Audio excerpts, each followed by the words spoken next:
Well, hello everyone. Saturday night, and this is a holiday weekend here in the United States. And I thought that after I had spoken to our guest tonight, that it might be a good way to spend a Saturday evening. So I'd like to introduce everyone to Steve with the Slightly Slanted Sleuth for Truth channel. Steve, how are you doing? Pretty good, Wayne, and I'm really excited to be here, and thank you very much for the opportunity to share my truth with your world and my world. Well, excellent. You know, it's been a while since you and I have met on the show, and you know, time has a way to reveal much to us. And I kept hearing people say today, September 1st here, and we're already seeing evidence of fall, that time seems, and I'm hearing this from everybody, the media, that time seems to be speeding up. And if that perception of our reality is true, then the next statement has to be true, is that with time, revelations come forth, new, even more insights, and that thus leads us to why we're here tonight. Right. Well, tell the audience a little bit about yourself. I've left the link to your channel, and then as we get going, just to let everyone know, hello, Sherry, how are you doing? And welcome everyone to the program. Thank you for your time, and I think you're going to find this exciting. So, Steve, I hope you find it exciting. About yourself and where you have come to now. Well, approximately 3.5 years ago or so, 3.3 years. 333 is a big thing in my life, and Big thing in my life. It's the number thing is. It's been an oddity in my life, we'll say that, at least in my life, for a long time. But about 3.5 years ago, I woke up. I heard the word Nibiru, and all of a sudden, the spell was broken. I was like focused, just what the heck is that? It was like something clicked in me, and it was, now I know what it was, but then I didn't. I was in the stars, bars, and cars mentality. I was chasing the dream, trying to build the picket fence in the house, and wondering why we were here doing what we're doing. Why are we still slaving away and getting nothing out of it? I did a video on that. I said, why is this reality based on money? I mean, anyway, actually, it's predicated on debt, but I digress. So excuse me, sir. I don't know what's worse, whether being debt slaves under the illusion of being free, or just being a slave and knowing you're a slave. At least where you're sitting, if you're a slave, you know where you're at. True. We're under the illusion big time that we're free. And in fact, I'll say this, and we're going to bring this up tomorrow on the show with Jeff. It hit me today that we are more enslaved than any generation ever. Because when you think about it, the fact that you're hooked into what we call the internet, this is now tracking you wherever you go. So this is worse than enslavement. Yes, it is. So anyway, Steve, I digress and continue, but you see, you're bringing up good points. Well, I mean, they're coming in the boatload these days as good points. And, what brings me here today with you is the Anu. Take it at face value, what the word is. Don't tie it to anything else. The Anu is something that, is everything. It's, if anybody's aware of Nassim Harriman's work and Ken Wheeler's work and a couple other people, they explain in detail what the conjugate nature of the dark and the light is, or the positive and the negative, or the yin and yang, or, the Star of David is the symbol for the force that keeps us in matter.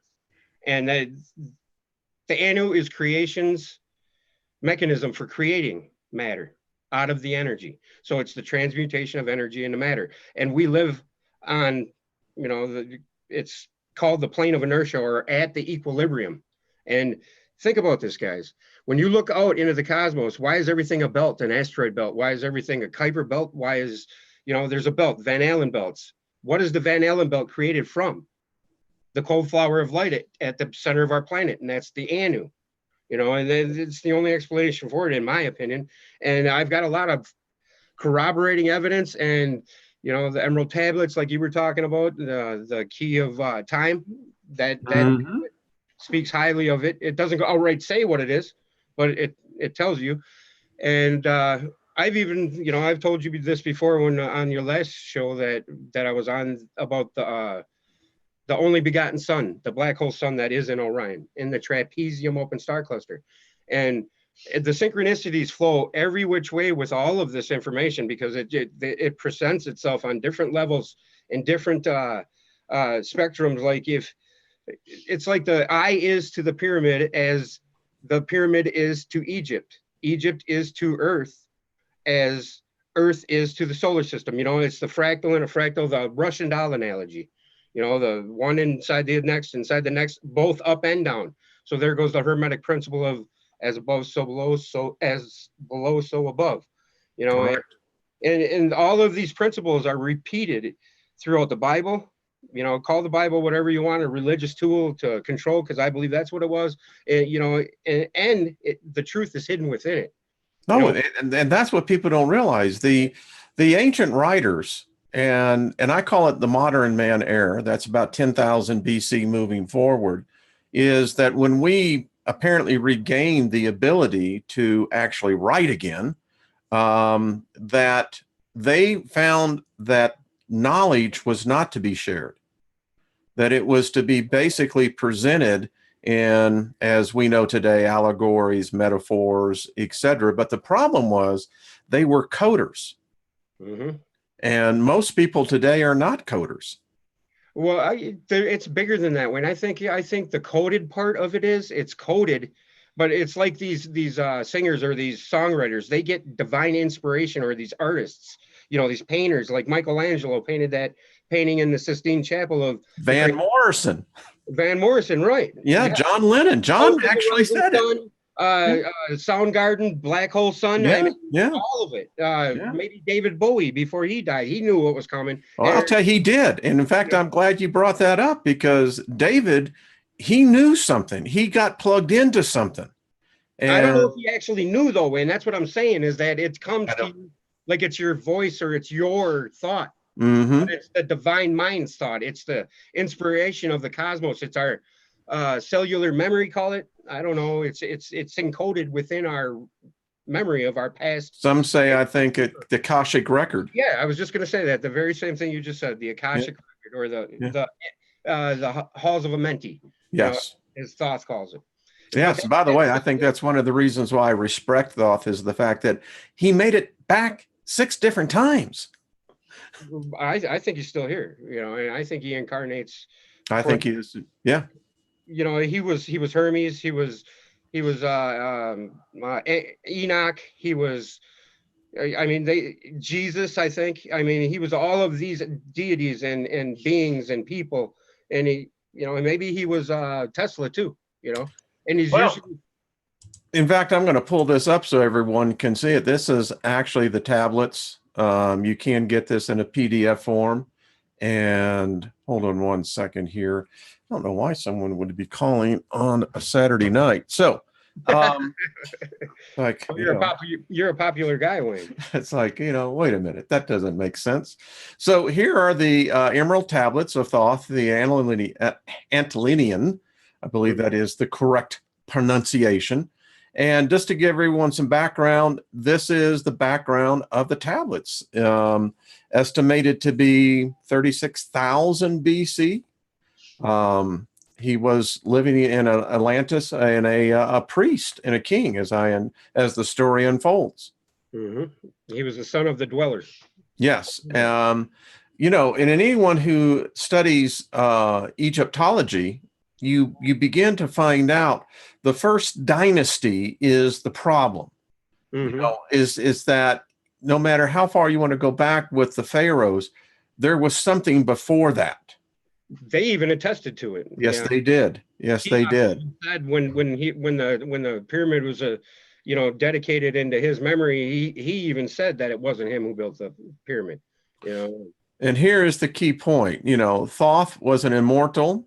That is, he had conquered death, passing only when he willed, and even then, not through death. Now, I want to stop here.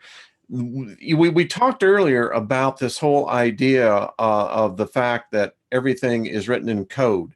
And one of the things that I found very interesting in my early studies was that there is apparently the ability for us sapiens that we don't have to die of a disease. We don't have to die of something. Right. That it can be learned. It can be, in fact, a willed thing.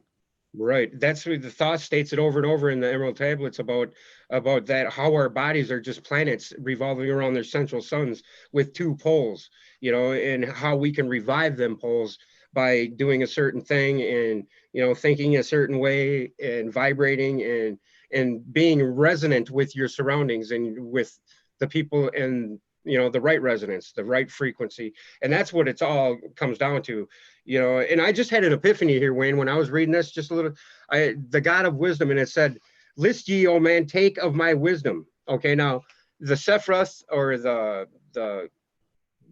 10 spheres, you know that what I'm talking about here. Yes, sir. The Zohars at the Kabbalion. But anyway, the first is reason, and then after reason is Bina in Chakma, which is wisdom, and I forget what the next one was, but I mean, wisdom is the one right after the zero. Yes. You know, one right after the unknowable, the only begotten Son, and that's what everything is in our paradigm. Everything 3D, everything matter, touch, smell, taste, the five senses is of that force. The Sefer Yadzira talks about that as well. Yes, and the weird thing, the odd thing is when I got onto that Orion thing, and I still believe it with all my heart that that's where our projector is, and it's going through there.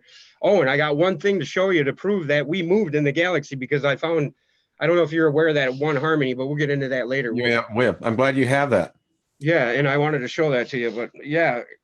And Thoth begins the key of time, and that's the weird thing. The key of time, why is it tied to you know, people want to call it the black hole. Why is everything in our paradigm, in our reality, the worst things are always the truest? You know, what's true is what's true isn't popular, and what's popular usually isn't true. You know, there is words of wisdom right there, my friend. Right. It's, I mean, if you're unboxing merchandise on the tube, you know, and I'm not, you know what I mean? You know what I'm saying? Yeah, I do.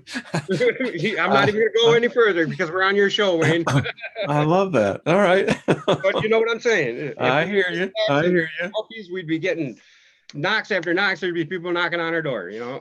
There we go. Right. I learned a long time from a proverb. It says, even a fool seems wise who keeps his mouth shut. Right. I stop myself there. Usually I'm not stopping myself if I'm on my channel, but I'm on yours. So. Well, you know, we have a good G audience here. So, right. You know. I'm sure everybody understands what I'm talking about there. Yeah, I think they do. I think that, you know, it's not what the word says. It's in between the lines. Yes, it's just crazy. But what do you do? When we get to the tablets themselves, and I hope everyone has at least read that, you can get it. It's free online. It doesn't cost anything. You can download the PDF. In fact, I'll actually put the PDF into the chat room and continue on, Steve. So these are the tablets. Yes, and right there. I think you were going to hearken to this or point it out that even Thoth says, or the Emerald Tablets say to you, it's not just Thoth, it's the word, the vibration says to you, you must read it. Even if you don't agree with it, read it, because it will vibrate with you. It will resonate with you.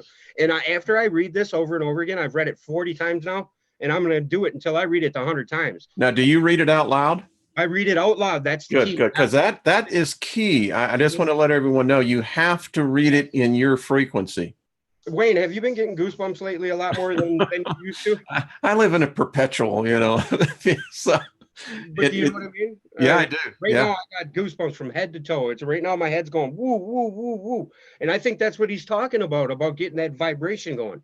Yes. You know, take your spirit free. And well, I mean, if we know, as you know, our shows on Monday night with Dr. Albers, our solar system, our quadrant, maybe it's the whole freaking galaxy, I don't know, but the vibration has amped up. Earth is seeing it. We're seeing it everywhere. Right. That's why we're experiencing it. I know Brian over at Milky Way Weekly, does a lot of channel programs on that. So yes, I agree with you, Steve. He's all about the love. And he told me last time I spoke with him or commented back and forth with him, he said, I am love. And I'm like, yeah, go boy. The man is getting it. He's getting into that. He's understanding what we all it. need to do. We all need to look inward and love outward and F everything else, because that's where it's at. It may sound cliche. It may sound new ageist. Call me new age all you want, but you know what? I'm still going to love. I'm going to look. Well, I'll tell you what people will, we're going to wrap up the origin series tomorrow night. I have Rex Bear coming on, and this really ties into the origin series as well, what we're discussing here tonight. And what Brian has learned, as others are learning, it's actually the oldest form of alchemy, the highest form of energy. It's called magic. Yes. Yeah. And it starts with the word, the spelling, the spells. And that's why the whole Tower of Babel allegory is in the Bible.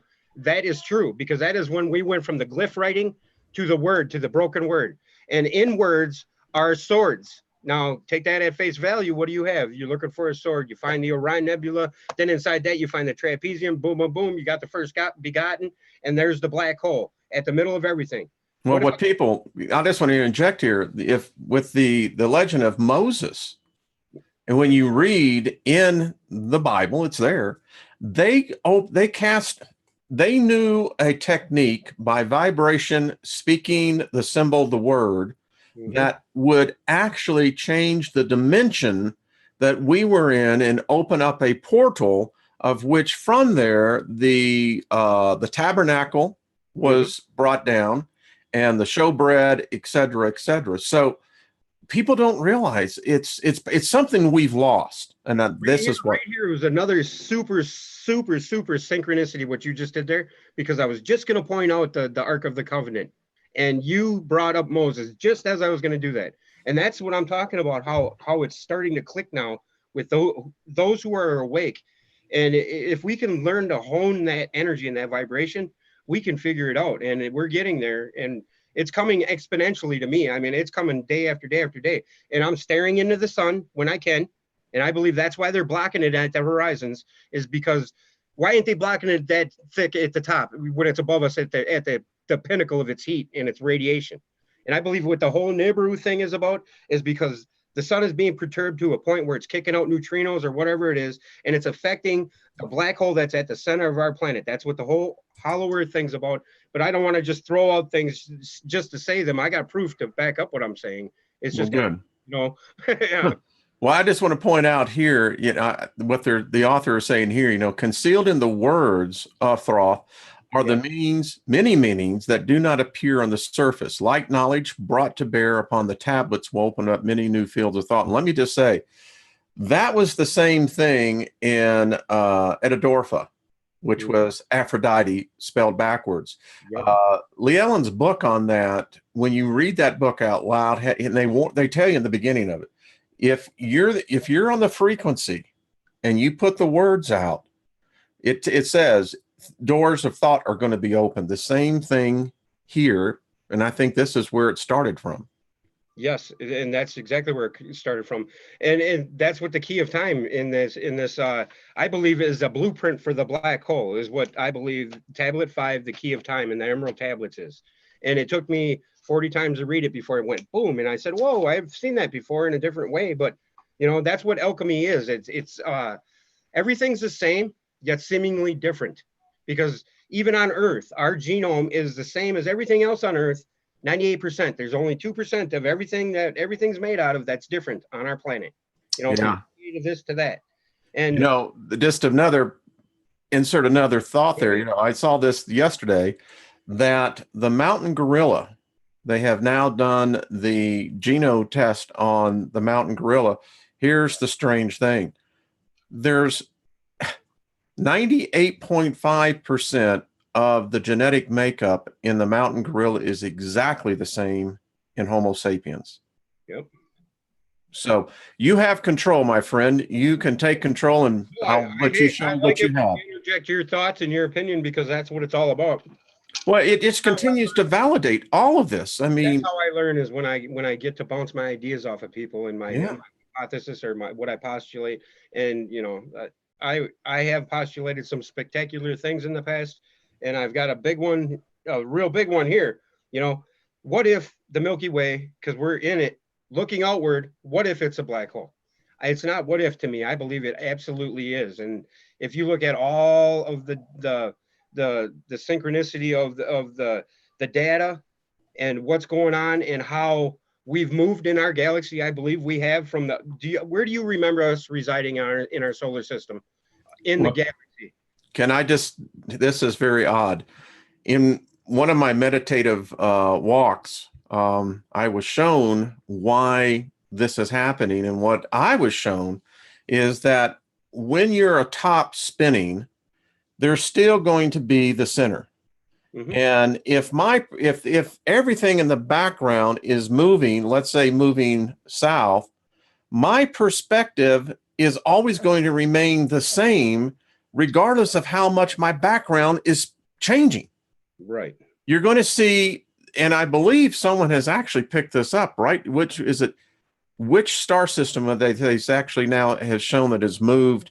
I think some. Oh, yeah, Aldebaran maybe, or I think so. Yeah, something that they've, and I'm going. Arcturus maybe. Arcturus, yeah. They've actually now seen that it has shifted. Like 6 degrees or something, or 9 degrees. Thank you. About 9 degrees is what I was thinking, that, rounding it off to 10 degrees, but that is substantial. Yes, it is. I mean, there's a certain point where I remember Orion in our night skies being smaller than it is in the fall. Because in the fall right now, it takes up half your sky. If you're in the northern hemisphere, right where you are, I'm sure you see Orion as a big, huge constellation in the sky, and it never used to be that big. I don't believe, and that's what the whole Mandela effect thing comes in. Yes. Is that why it's happened like that? Because we've shifted farther into getting closer to the central black hole that's in, see, every black hole, I believe, is a product of the one before and the one after. So a black hole, we're the energy system, the fuel for the event horizon that's shining in the next, the next macro, the higher up or the bigger. You know what I'm saying? I do. What I mean by that? So every hole in our reality is a sphere in another, and so on and so on and so on.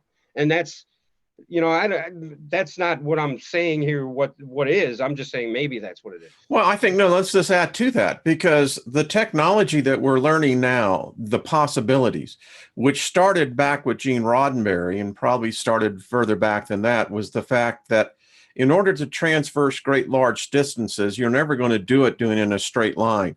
The only way that you can do that is to curve time. Mm-hmm.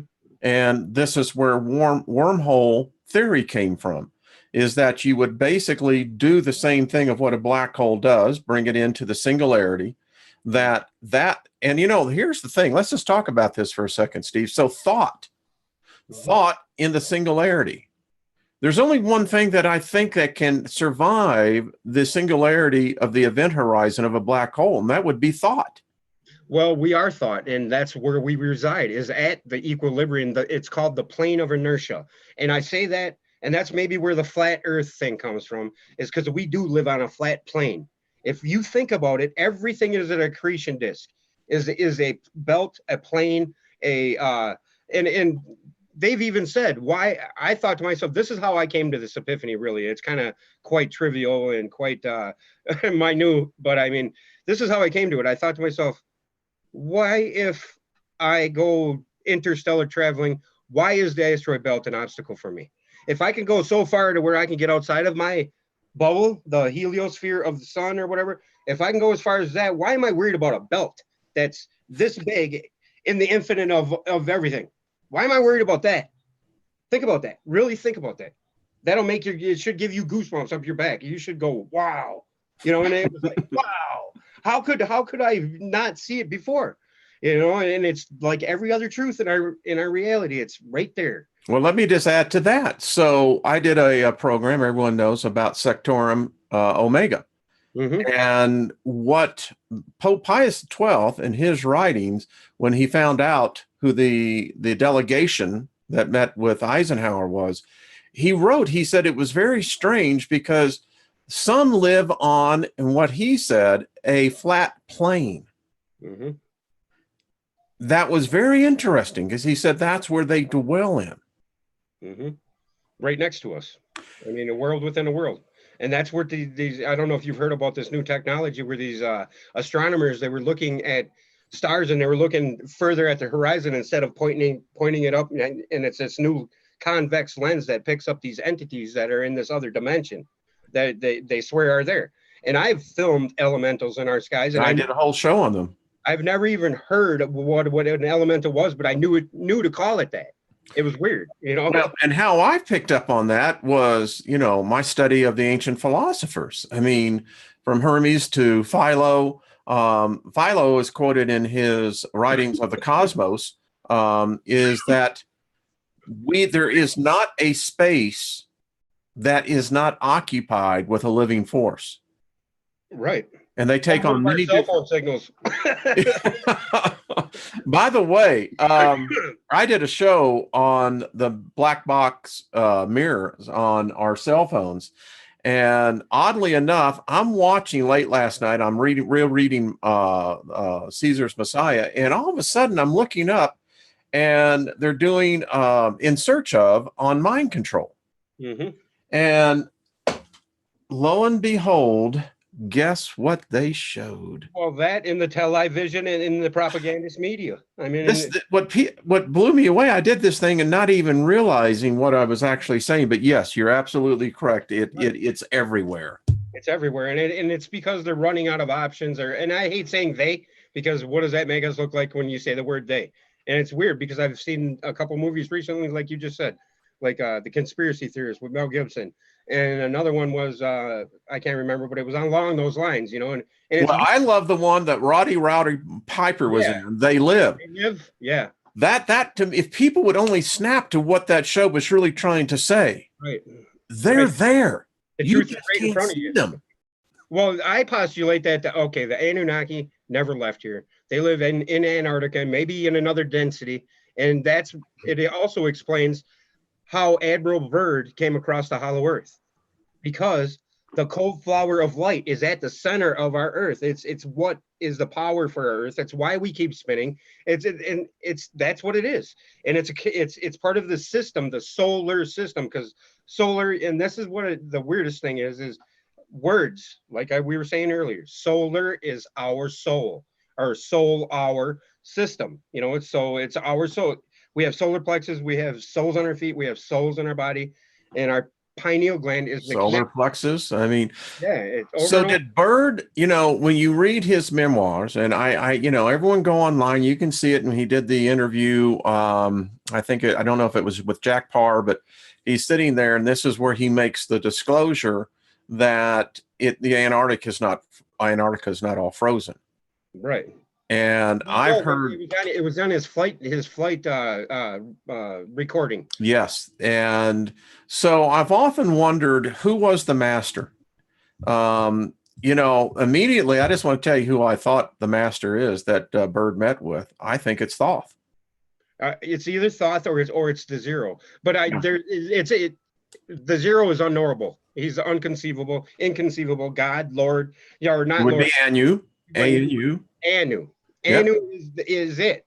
Now, and that's where it all comes together. It is the Anunnaki. The Anu was the king. In the king's list that predates the flood, predates the pharaonic destinies. The pharaoh era.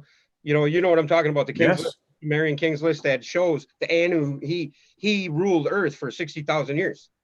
Right? Something like that, 45,000 years or something. Yes, like I think it was, yeah. Think about it. It progressively gets less and less as you get to our day. Noah lived for 900 years. You brought up Noah. He lived for 900 years, and then all of a sudden it's getting less and less and less. Why is that? I believe it's because our sun radiation is clipping our telomeres off. So, Steve, I was doing a radio interview with April up in the University of Winnipeg, thinking they're college station radio. Anyway, the point was this: I'm reading a book, and someone sent me a link on this, that they have documented 5 different colors of our sun. and that this is indication as to where we are in this grand procession. Right. And that's what precession is. When you said about the top analogy, when you just gave that depiction of it, the precessional wobble is caused by the conjugate nature of, think about this, you pull the drain in northern hemisphere, the water spins clockwise. You pull the drain in the southern hemisphere, it spins counterclockwise when it goes down a drain. Now that's the same direction if you flip it up back over instead of having the pine cones meet. Now you understand what I mean? You see the pine cone, the hourglass, which is the interior of the toroidal field as a whole. That's what you see when you're on the inside, and that's what we see when we look up to Orion. That's just an. And I'm glad you brought up the cone, because you know, when we see the pictures of the Anunnaki on the pictographs that are, everyone's replete with them, and we also know in the Vatican itself that it is highly revered. The point is that's the egg. That's the essence, the female. I don't know how else to say it. Well, it's not just the egg, it is both. It's everything. It's the all. It's the fractal of the whole. Yes. It's called incommensurable. This is what I've learned from Ken Wheeler, which is, this guy's brilliant. I don't know if you've ever paid attention. He's a pompous kind of bald guy, and he's a monkey. The guy is pompous and he's kind of brash, but he cares, and he's putting out video after video. He's a camera guy. He usually does photographic stuff, but he's the leading guy on magnetism when you come down to the brass tacks of it, and he explains it so you know, eloquently for his type of but I mean, he says that it's the conjugate nature of it. And Eric Dollard does the same thing. Yes. Yeah. Yep. Explains how everything is dielectric, and the dark matter of the universe is actually magnetism. You know, these are the two forces. You make those two one again, and you got everything. And that's what incommensurability is: a fractal, but the whole, all at the same. It's 369. Yes. Well, and from the windows to the wall. Yeah. That's why I was trying to. Well, Tesla was right. You know, he said it. Little John, when you said that, because it's in his song. I just had to do that. I do that all the time. Okay. That's cool. I mean, but you know, as you know, Tesla in his writings, you know, he found something that he was trying to communicate to us. Well, you just said earlier you were going to round up the 9 to the 10, and when you said that, I was going to say, well, 9 is the all, is God. 9 is the creator. You know, that's the infinite, because you add any number to 9, you end up 1, or you add 1 to 9, you get 10, you get 1. You add 1 or 2 to 9, you get 11. So 1 plus 1 is 2, and it goes both ways that way. You know, and that's what the weird thing about math is, and the numbers. But there's that vortex math principle and that symbol of the infinity symbol. You know, yes. It looks like a W, but it's not. It's the infinity symbol, and it's pumped by the triangle and the conjugate nature of 369, like you said. That is the energy, the akasa, that animates. And I believe that's on the light. That is the light. That is the light that shines on us. And that's what I think chemtrails are blocking these days. But to get back, I want to get this point about this Anu. You go to my avatar, that picture next to my name is the picture of the Anu. And the Anu is what magnetism is. I mean, when we were 5 years old playing with a refrigerator magnet, and we knew what really magnetism was, I mean, it's in everything. Think about it, folks. It's in speakers. It's in every electronic we have. It's in everything. From the Etch-a-Sketch when I was a kid. Yes, it's in everything. It was amazing. That's all we were doing. We were creating with magnetism.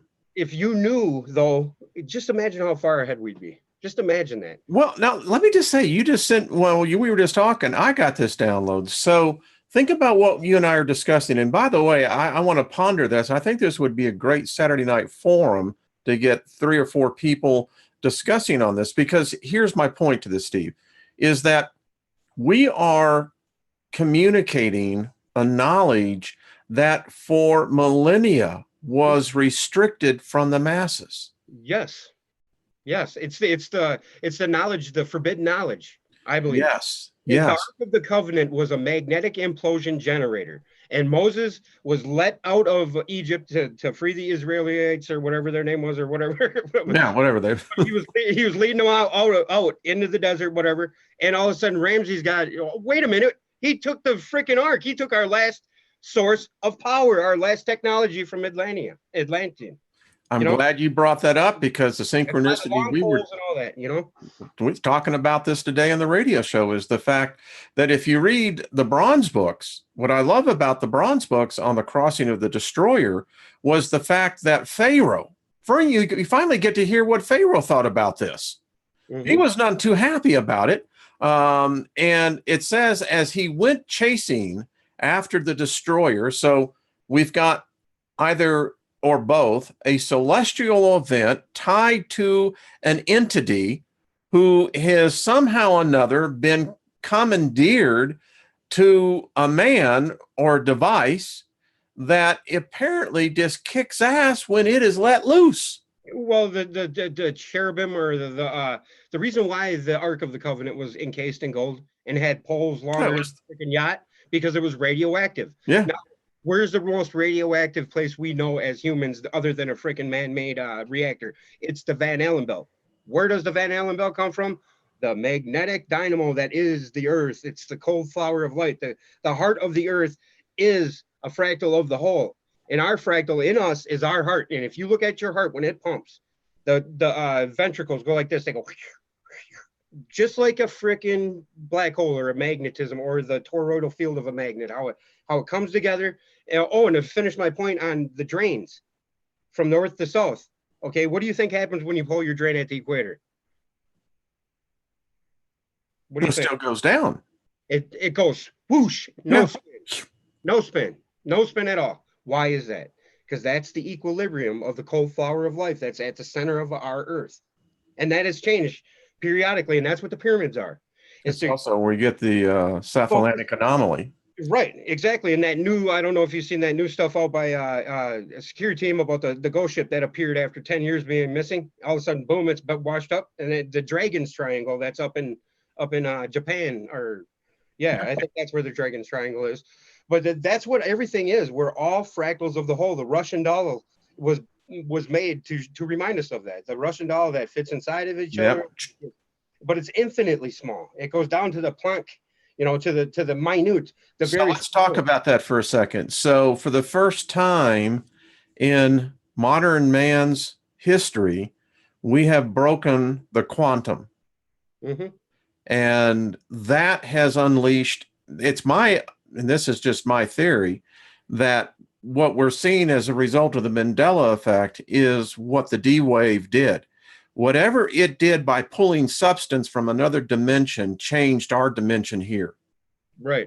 Have you ever heard the Hawking radiation hypothesis, where a black hole can be found or readable by the leftover radiation that is left on the event? Because you can throw, they say, and I don't know where they get this from, because I don't know how many black holes they've thrown books into, or computers or information or whatever, but they say that it can't be destroyed. It just redistributed into a black hole. Now that's how I realized, wow, that's maybe where the Mandela effect comes from.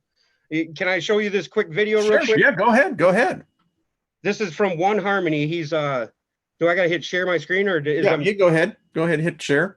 Okay, just share screen here. Okay, you should see it up there in your window. Okay, am I sharing it yet? It's coming up. There we go. But I'm about to... Is it showing the yes video? it is. It is showing. All right, good. But show you where you are in the universe, where you are in the Milky Way galaxy, because it is nowhere near what I remember. Have you thought about it? Think about it really hard. Pause the video if you can't remember. And don't Google, don't search. Pause it. I'm going to fast forward a little bit. Is? No, I think this is cool. Go ahead, let it play. How many light years away the Andromedan galaxy is? Do you remember our sister galaxies? Well, we have several, but the major ones is the Large Magellanic Cloud and the Sagittarius D Cygded galaxy. Do you have a memory of these things? It's okay if you don't, but if you do, just try to remember. How many light years from the center of the system. Just think about it. Come on. Do you remember? This, my friends, is the Milky Way galaxy. These are the spiral arms, and here is the center. Do you remember where our solar system is? Everybody, write your comment down in the comment section. Yeah, I think it, as I understand, it was out there on the third spiral, wasn't it? Well, I thought we were on the I edge. don't know how this happened, but the way I remember In the our solar Sagittarius arm. system, this is a 1997 You by see the date Jerry there? Log. Mm-hmm. It says that you are here. That's where This I is remember exactly when I where was in remember junior us high. being, on the outskirts of the Milky Way galaxy. Here's the Large Magellanic Cloud and the Sigdeg and other galaxies. I remember us being way out here. I don't know how this picture survived. That's wild, how huh? did this come here? Because now we're 25,000 light years According to now we're 25,000 light years away from that. Closer in, yeah. In on the Orion spur, which Orion arm they call it, which I never even knew existed, to be honest with you. And that would explain a lot, wouldn't it? I mean, Interesting. if the Milky, well, it's not if, in my opinion, the Milky Way is a black hole. So the key of time when Thoth speaks of the key of time and in the law, because all is law in the cosmos. Without order, there is no law, and the order comes forth through the black hole. So show us where we are now, Steve, where they're projecting we are. All right. NASA and all the astronomers and everybody today, Astronomers. this picture is completely wrong. However, this is deadly accurate. This is exactly. Lo and behold, here is the sun, and it is on the Orion arm. And, you know, you can see the outskirts of our galaxy, and here's the center. So from the sun to the center is now 25,000 light years. From the sun to the outer skirts is 25,000 light years. See, and that would explain why the sun and the radiation's getting hotter, would explain all kinds of things, because we're getting closer to the center of our black hole. Now, here's the paradox on that. If you study this, you'll find out that it was measured for us to go and transverse from where one spiral is to the other outside. I believe the calculation on that was estimated to be 30,000 years or something like this. But the conundrum is, how did we suddenly get, which is a huge leap.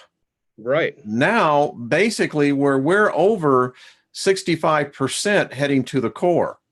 Do you remember back when that huge wave of energy and Mike and I forget his name, but Mike's in his title, but he's a good orator, and he's Paul Bagley's friend. You know, that Mike guy, I forget his name, but he spoke of all these energy waves and everything coming at us and whatever. And there was a couple articles in NASA or space.com stating that we have somehow gone to at least 10,000 light years or something further than we were supposed to, but then all of a sudden it was scrubbed, and that Mike pointed it out, but I can't remember exactly where the article was, but you want me to? Well, the problem is, it's not a problem, is that it's the shift in reality. Something's happened. Right. I contend, I know that I was impacted by what we didn't know at the time back in 2011. That's the first one that I can physically remember something had happened. Mm-hmm. I didn't, I'm going to be honest with you, I didn't know anything happened until I heard the word Nibiru. When I heard the word Nibiru, it's like, whoa. And then all of a sudden I looked into it, and all of a sudden I thought that was it. That was the cat's meow. That was the answer to everything. I got 400 videos on Nibiru on my channel. You know, I'm thinking everything is a planet, everything is this, everything is that. And it's hard for me to do that because I'm throwing mud in my own face because it was a learning curve. And, I believe we're on Nibiru. There it is.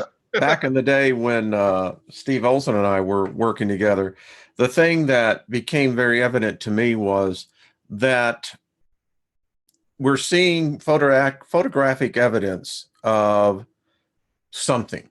Yes.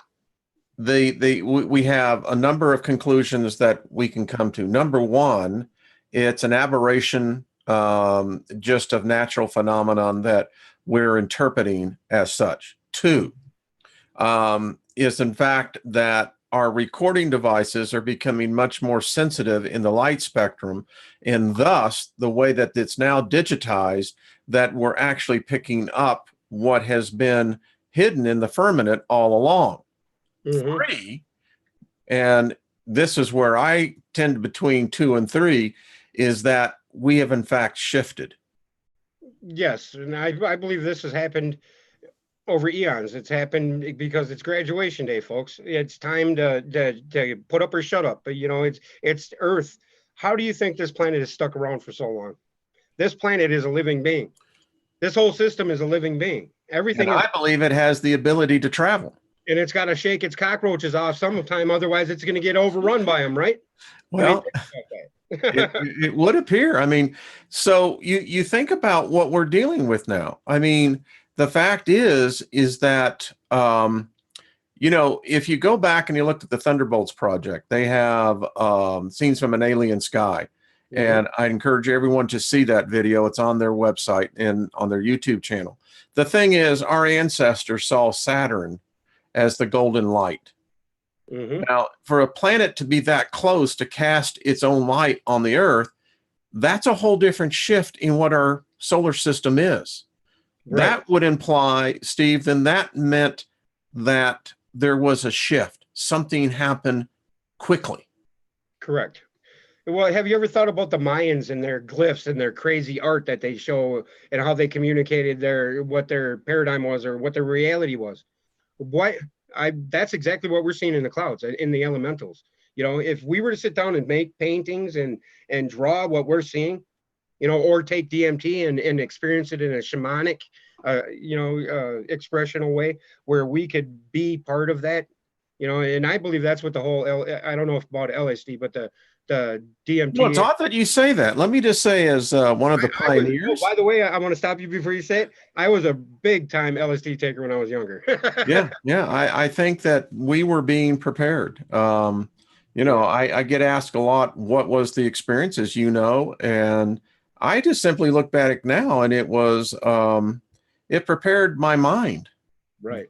To, number one, the reality of other life forces and how reality can be shifted so easily by the stimulation of certain areas of the brain, by which has been used in religious ceremonies for time memoriam. Yep. There's a reason for it. Well, that's why the churches are built in the way they are, so they resonate sound. And Yes. And if you look at it from an aerial perspective, it looks like a bunch of computer chips. Isn't that odd? Yes. That's just one more odd layer to the odd onion that we are, because we're in an odd situation, because that's what everything around us is. When you wake up and you see for everything for what it is or ain't, because you got to think in a retroductive way where you're not thinking, why is this? You got to think why it isn't. Yes. Why it isn't. Why isn't it this way? Why is our eye depicted on the dollar bill? Why is it in a triangle? Why are there 13 parts of that triangle or that pyramid? Why all of these things add up to tell you where everything is. I agree. So let's go back to, I'm going to let you. Okay, go ahead. I gave you back your control here. Let me see if I can actually do this. Oh, here's the great Pymander, Hermes vision. I got that right here, because that Good. made a big click for me too.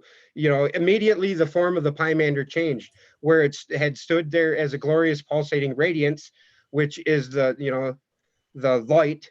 This light was the spiritual nature of the great dragon itself. Hermes was raised into the midst of the divine effulgence, and the universe of material things faded from his consciousness. That's what our problem is we're stuck on the material thing, and we've lost our spiritual connection. Presently, a great darkness descended and expanding swallowed up the light. And that's, the material. Everything was troubled. About Hermes swirled a mysterious watery substance which gave forth a smoke-like vapor. The air was filled with inarticulate moanings and sighings, which seemed to come from the light. Swallowed up in the darkness, his mind told Hermes that the light is all, and he was the great mind. And the great mind is where we are, and we're in the great brain, and we're part of That's it. a very good point. Another revelation as we begin to map out what we can see in the background radiation of the universe. It's the same, neural network that our brain is made of. The one thing that really points out that the black hole or the anu is everything is, to me, because I'm not trying to start a cult or anything with Thoth, because I don't want to be anybody's messiah or anything like that. I just want to point out the truth about how I've made these connections. And the connection I made with, he asked the master, what is time? And he said, spoke he, the master, know ye, O Thoth, in the beginning there was void and nothingness, a timeless, spaceless nothingness. And into that nothingness came a thought, purposeful, all-pervading, and it filled the void. There existed no matter, only force, a movement, a vortex or vibration of the purposeful thought, that void that filled the void. And then it goes on to tell him that everything is movement and is always in a fixation, movement fixation, or a state of fixation. Time changes not, but all things change in time. For time is the force that holds events separate, each in its proper place. So time is part of the law, but it's non-existent all at the same time. Now that there is the conundrum we face. And that's what I believe the whole shift from the outside of our black hole, and we're going into we're getting closer to the null point, or the equilibrium, or the accretion disk of our macro prosopis, as Hall would call it.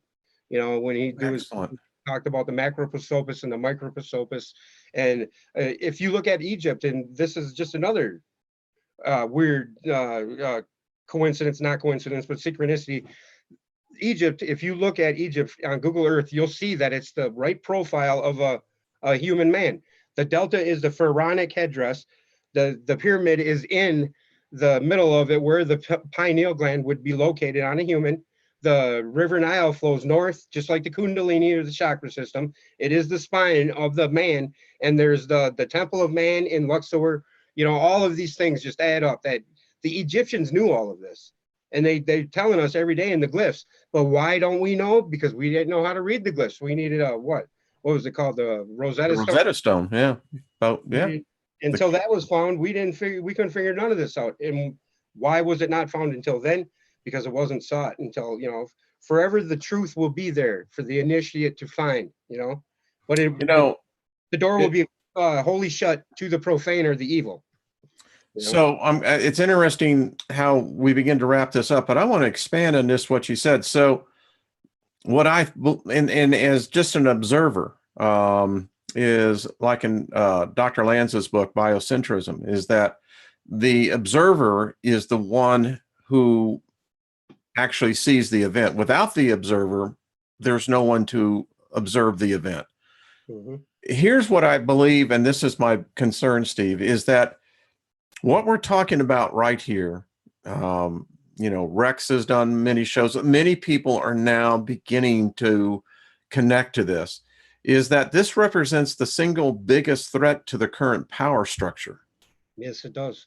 That's what they're trying to stop with the chemtrails, because on the light is the information, is the download, or our sustenance, maybe our ability to weather the forces of the radiation that's coming at us. Maybe that's why it's not being chemtrailed so heavily when it's high in the sky, because they want both, to kill us and to keep us from the information. Who knows? But I don't like going down that kill us road, because it adds to the name of the word. But think about this. I've never seen power surrendered voluntarily. You know what I'm saying? You never seen what? I've never seen power surrendered voluntarily. Right. So when one power base begins to lose its power, it typically retaliates against the very element that's taking the power away. So So what I'm trying to say here, I think we're in for a little bit of a rough ride here, because as this begins to spread, it's a virus to them. Right. And that's what people such as us represent. We're a virus to the organism. Well, let me point out one pertinent fact here. Last year, this time, I was making Nibiru videos, sky videos, saying that's Nibiru, this is Planet X, that's Nemesis, this is that. You know, I was getting 6,000 views on my videos. I'm pointing this stuff out. I'm getting 150 at the most. That's no bull. That's no bull. That's exactly what is going on here. And I'm thinking, well, maybe I'm blackballed by the Nibiru community because I threw mud in the face of the collective, you know. And I'm thinking that it's the monster holding me down, man. It's the man trying to keep me down, trying to keep the message locked up. You know, and Wayne, you know, we have barely even touched on what I've wanted to get through, but we'll get you back on here for sure. I think that this needs to be expounded upon. Right, because we are in the great recycler that is where the pine cones meet. And you know, that's the Ezekiel's wheel aspect of it. We're in a wheel within a wheel within a wheel within a wheel. We are all part of the whole, and we're the whole at the same. And if we all love inward or look inward and love outward, you'll find the truth, whatever that may be for each one of you. You know, and everybody's truth is not going to be the same as the next. But I bet you will be an underlying current of truth. Yeah. In one of my astral travels, I saw this. And it was just that. It was a continuum of a trapezoid that it was in, it never ended. And I felt myself going through reiteration after reiteration, and it repeated itself. So click on your own live stream once. Click on your own live stream or film your computer once. There's where our reality is. Yeah. About that. It's kind of weird, but that's exactly what it is. It is. You know, a fractal and a fractal and a fractal, a part, you know, and I don't think we get further away. Well, let's see if we can get some more people, let people know where they can find you. And, listen, I think you're onto something. I don't think I know you are. And it's resonating with everyone here. People are seeing it. And, you know, we're at a point in our species that this is truly a moment. And either there's going to be I want to choose the right word, cohesion of thought, or there's going to be a separation of thought. Well, we're at the signpost or sign, which, you know, I'm going to end this, and I don't know if you're going to like it or not, but the Nibiru means the point of transition. The signpost or the sign at which there's a transition point or a river crossing or a point of transfer. You know, that's literally what it was, a blanket term they used for the planet of the crossing. Was true. Sitchin was right. But we're the planet at the crossing point. We are at the transition point. That's what Nibiru was. The Anunnaki lived here. This is their planet. They are our ancestors. They put gold in their atmosphere back then because that's all they had. They didn't have mass-produced coal fly ash, aluminum, strontium. They didn't have that. They had gold, monoatomic gold, and it protected their atmosphere. It got us here, didn't it? It did. That's how it was like 1, 1, 1, 1. You know, it added all up. And like I didn't even know all this information 3 days ago. It wasn't in my head, Wayne. I swear to God, it wasn't. See, I was still trying to find Nibiru, you know, but it's right under our feet. you're right on that, because Claudia and I were communicating by email. The thing is that people are now beginning to understand you don't need a sun for a planet to exist, to sustain life. The planet can sustain its own life. Well, I don't know about photosynthesis if you want green life or not. I don't know if you go inside the Earth. Hang my head on any science that we know now, you know. Well, think about this, Steve. You got a photon, right? Now, a photon can pass through our atmosphere and we pick it up through the retina of our eye, but that photon has not diminished. Right. You go into the Earth, and as you begin to have photons, again, they're going to emit light. This is why Saturn is 300 feet into the ground, I believe. You know what I'm saying? You know, again, I learned this about a year ago, that the theory of the inner earth theory is that there is what we call the light of the earth itself that is in the center. And if you read again the book, Edivorpha, excuse me, he talks about his journey as he gets to the perfect place of where energy is neither moving, and that is perfect peace. Yes. It's only disturbed when thought interjects, and thought is friction. Mm-hmm. So the point is that the universe itself is light. Mm-hmm. We see, so that was the point. But that everything is, and it's not the tree of life, it's the tree of light. The Yeah. co-flower of life, the co-flower of light. It's the co-flower of light at the center of earth that they're talking about. That is what the hollow earthers, I guess, why isn't that a big deal? Why isn't that being shoved down our throats like the flat earth thing is, Well, why isn't there fighting? Why aren't the hollow earthers out there fighting like that? The flat earthers. Why? Because it's true. Yeah. Think about it. What's true usually isn't popular. And what's So I'll say this. isn't true. When we lay these bodies down, I had this conversation with Jeff Doherty on Thursday night with Rex and Derek Brose, is that, you see, I've often questioned people, so how does the spirit see? How can you perceive what light is? I mean, you don't have eyes. They're no longer picking up the electrical signal and transferring it to the brain. How do you see? Well, the fact that there is light that is not seen. Mm-hmm. Well, that go to Aladdin desktop of all these telescopes that the NASA and all of these countries have put out. There's 15 of them now with all of these different light spectrums, and you see everything in a different light. And that's why that whole phrase is, you see things in a new light, and that's what we're doing right now. That's why I think we see so many anomalies. Yes. I really do. Anyway, this has been fun. Will you come back on, Steve? I think this would be definitely. I definitely would, because I want to get the message out, and you're starting to grow. I'm growing, not as fast, because that catches up when you get a little bigger. But I love your show, Wayne, and I love your attitude. I love Thank you.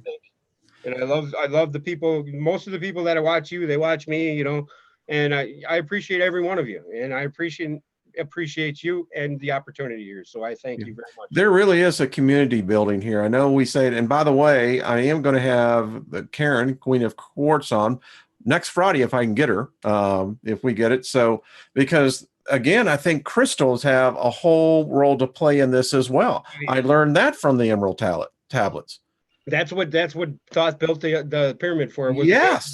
The crystal in the shaft, so it would beam the consciousness to the heaven. What if we got enough people that had the alchemy of the crystals that came together with enough people that had the other part of the science, and then we begin to build our own, get this, folks, where every household could have this unique crystal receiver transmitter. Yeah. And remember the mirror experiment that we were talking about? Yeah. That's what this uncomfortable feeling that everybody was getting. Yeah. That scared them. It's scary. I lost over 600 subscribers when we were doing that, because people thought it was evil. Oh man, I had some blistering emails sent to me. That what do you? And this is what one said. What the hell do you think you're doing? You're bringing hell. And I'm going. It was an experiment. Obviously, what they're experiencing is actually the Akasa, the Akashic, the inner you. You are experiencing your reality when you look into your eyes into the mirror. I mean, and it freaks a lot of people out. Like, why? I think it was Brian with Milky Way Weekly was the one who said he began to see the back of his head. And I said, it doesn't surprise me. And that's where we are. Listen, we're going to get you back on. This is exciting. Keep going, Steve. Let me just encourage you. As the mountain grows, I'm going to keep climbing farther and farther up that mountain. Yeah. Wisdom comes from it is truly no different than a multifaceted stone. Yep. And I think knowing is really what's truly going to set you free, because it truly Exactly. sets you free. And I think we have to listen to those people that, you know, rub us the wrong way, because why are they rubbing us the wrong way? There must be something in that. And that's what now I explore. When something happens to them, I'm going, all right, Steiger, so what's your problem? You know, That's ego. That's you're checking your ego at the door. And that's what we all need to do, because that's when we start measuring and putting it on the table and saying mine's bigger than yours and all that, that's nonsense, because that's all patriarchal. We need to start thinking matriarchal, getting the two one again, and it's just loving everybody, or not, don't just love everybody, love yourself first, but look inward, love outward, and I think we'll be good. No matter what happens, that's what we need to do. Well, I'll tell you, that's the best way to end this, folks. I mean, we are all shines of light. Each one of us have a different frequency, a different resonance, a different color. And this is what I love about seeing, Steve. It's remarkable to see where you've come in a year, and we're all growing. I think we're all realizing as we look back in the past year, we're going, whoa, we're really beginning to do some serious advancing here. Yes, and it's in the prophecies of every book that every book, whatever the prophecy comes from, it talks about there will be an age where the unknown is known, and the hidden becomes revealed, and all that other stuff. We may in fact be the remnant. Apocalypse, or what is it, the Armageddon? Yeah. Which one of those words means the great revealing? I think it is Revelation. No, the apocalypse. It is a great revealing. And I just simply say this, folks. I always look at it like this. The Bible always talked about a remnant being set aside. And when I look at a population of 7.5 billion sentient spirits out there, you think about it, 100 million get the knowledge. That's a remnant. Well, all we need is a 100th monkey. All we need is a 100th monkey, right? And I'll tell you, if we could just get, I keep on saying, I'm really looking forward to getting Karen on here. If we could really begin to get a collective of thought together here, I think we could build within us the ability to begin to transcend many of the ceilings that we inflict upon us. Yes. Well, I thank you very much, Wayne. Thank you, Steve. You have been. Thank you, everybody in the chat. Thank you for joining. And I only have one channel or one place to go. I don't have a Patreon. I don't have this. I don't have a Twitch. I don't have that. I'm on YouTube under Slightly Slanted Sleuth of the Truth. It's a mouthful, but come on over and check it out. And thank you. That's a person of integrity, folks. Steve, I appreciate you. All right, everyone, be good to yourselves tonight. Enjoy the holiday weekend. Jeff and I will be over on his channel tomorrow, the New Cosmic Knowledge channel, on our morning show. Tomorrow evening at 7 o'clock, I do believe we have the man himself, Rex Bear, on this. Steve, we're going to be picking up a lot on what we have talked about here. I think you and Rex together, or you, Rex, and I together. I'm going to suggest that. Because his energy is all off the roof right here. I mean, if you've paid attention to his recent videos, he's clowning and he's really woo. I think he's enjoying the the atmosphere up here. So, all right, folks. Thank you again, Steve. Thanks everyone in the chat room. We will see you again. This will be reposted. Go over there and check out Steve's work. Listen, if you get one nugget from one program that fits the key that unlocks that door of thought, it's worth the time. Yes, it is. All right, my friend. Take care of yourself. We will see you again real soon. All right, folks. Bye-bye.